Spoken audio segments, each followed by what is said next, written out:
If the representatives of the people betray their constituents, there is then no resource left but in the exertion of that original right of self-defense, which is paramount to all positive forms of government. That's from Federal 28 from Alexander Hamilton.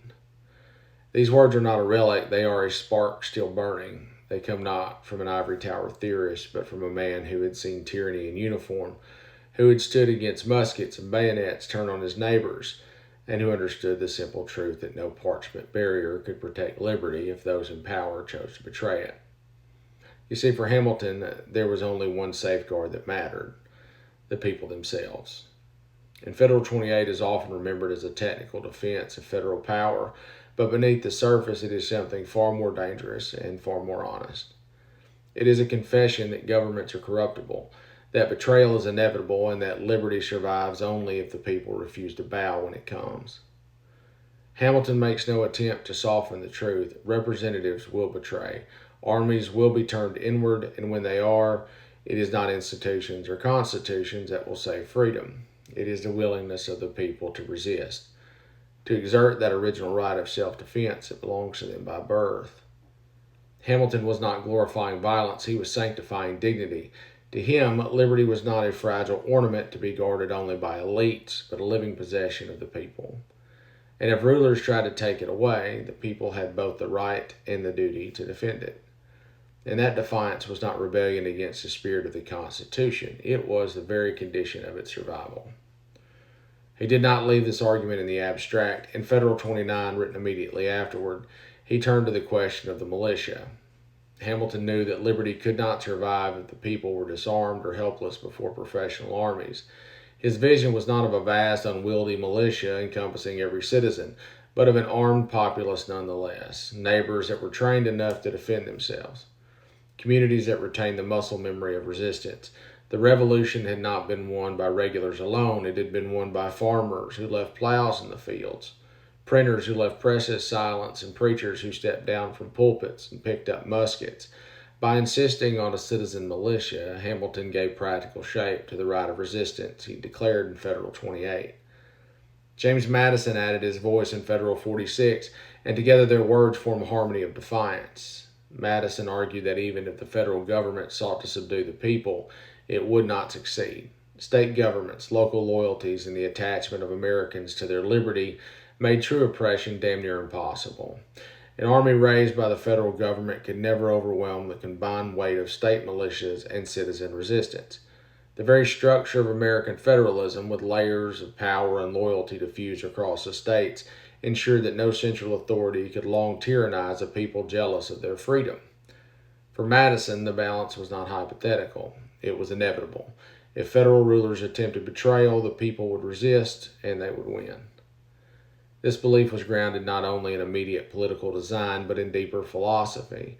In Federal 10, Madison explained that factions, clusters of concentrated interests and ambition, would always rise, because power corrupts and betrayal would come not as an accident, but as a natural tendency of men in positions of authority. The only way to preserve liberty was to build a system strong enough to contain factions and broad enough to prevent their dominance. Yet even there, the ultimate safeguard remained with the people. If factions or rulers sought to trample them, they would not endure. He made the logic plain in Federal 51, where he wrote the words that remain the heart of all American political thought. If men were angels, no government would be necessary. But men are not angels, and governments are composed of men. They cannot be trusted to rule without betraying, and the only answer was to pit ambition against ambition, power against power, so that no betrayal could ever become absolute.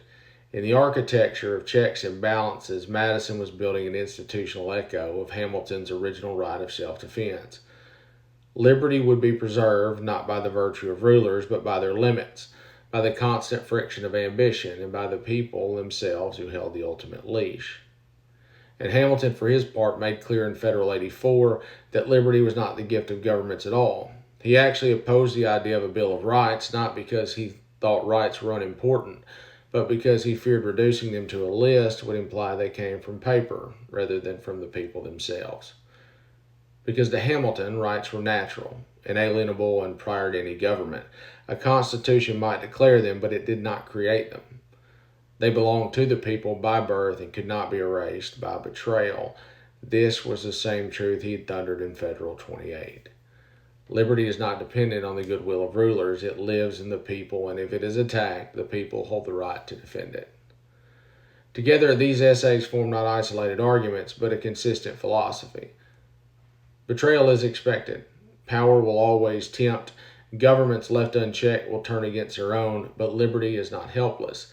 The design of the Constitution provided institutional checks. The diffusion of state and local power create political checks. The presence of armed citizens form physical checks, and beyond all of that stands the natural right of resistance itself, the final and unbreakable defense against tyranny. What they wrote was not abstract. It was drawn from memory and from blood. Hamilton had fought at the side of men who left their homes to take up arms against empire. Madison watched his power concentrated in Britain until revolution was the only answer. They knew liberty was fragile. They knew it had to be guarded with more than ceremony. They did not sanctify rulers, they sanctified the people. And over time, their warnings have been softened. They've been dressed up in marble and turned into civics lessons, drained of their edge. We teach school children that America was born perfect, that liberty is permanent, and that the Constitution itself guarantees freedom. But the founders never believed any of that. They knew liberty was not a finished inheritance. They knew it had to be lived, defended, and renewed. They told us again and again that governments will betray us, and when they do, the people must resist. Hamilton, Madison, and the others did not speak with one voice by accident. They were consistent because they were honest. They knew human nature, and they built a system to withstand it. That system is not designed to make betrayal impossible. It is designed to make betrayal survivable. It was built on distrust, on limits, on vigilance, and above all, the understanding that sovereignty rests with the people alone. That is why Federal 28 remains so goddamn dangerous. It does not tell us to trust in government. It tells us to prepare for its failure. It tells us that when betrayal comes, and it will come, liberty is not lost so long as the people remember who they are. The right to resist is not treason. It is the marrow of America itself. The lesson has not changed. Liberty is not preserved by monuments or by flags, not by anthems or obedience. It is preserved by people who refuse to be broken.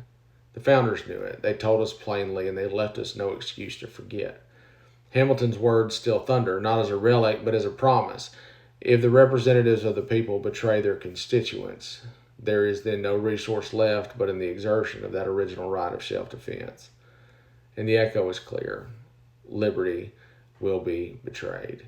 And when it is, it will not be parades or presidents that preserve it. It will be the people. It will always be the people.